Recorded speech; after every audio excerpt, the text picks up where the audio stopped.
شروع اللہ کے نام سے جو بڑا مہربان نہایت رحم والا ہے۔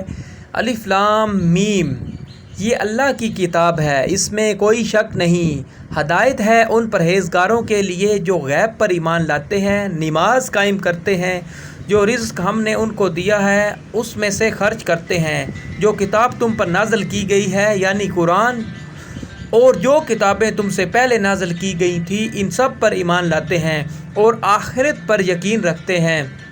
ایسے لوگ اپنے رب کی طرف سے راہ راست پر ہیں اور وہی فلاح پانے والے ہیں۔ جن لوگوں نے ان باتوں کو تسلیم کرنے سے انکار کر دیا ان کے لیے یکساں ہے، خواہ تم انہیں خبردار کرو یا نہ کرو، بہرحال وہ ماننے والے نہیں۔ اللہ تعالیٰ نے ان کے دلوں اور ان کے کانوں پر مہر لگا دی ہے اور ان کی آنکھوں پر پردہ پڑ گیا ہے، وہ سخت سزا کے مستحق ہیں۔ بعض لوگ ایسے ہیں جو کہتے ہیں کہ ہم اللہ پر اور آخرت کے دن پر ایمان لائے، حالانکہ در حقیقت وہ مومن نہیں۔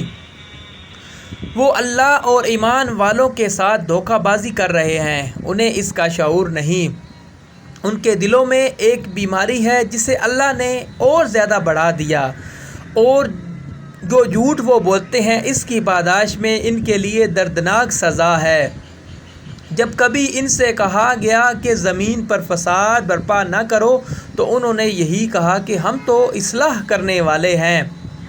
خبردار، حقیقت میں یہی لوگ مفسد ہیں مگر انہیں شعور نہیں۔ اور جب ان سے کہا گیا جس طرح دوسرے لوگ ایمان لائے اسی طرح تم بھی ایمان لاؤ تو انہوں نے یہی جواب دیا کہ ہم بے وقوفوں کی طرح ایمان لائیں۔ خبردار، حقیقت میں تو یہ خود بے وقوف ہیں مگر یہ جانتے نہیں۔ جب یہ اہل ایمان سے ملتے ہیں تو کہتے ہیں کہ ہم ایمان لائے ہیں، اور جب علیحدگی میں اپنے شیطانوں سے ملتے ہیں تو کہتے ہیں کہ اصل میں تو ہم تمہارے ساتھ ہیں اور ان لوگوں سے محض مذاق کرتے ہیں۔ اللہ ان سے مذاق کر رہا ہے کہ وہ ان کی رسی دراز کیے جاتا ہے اور یہ اپنی سرکشی میں اندھوں کی طرح بھٹکتے چلے جاتے ہیں۔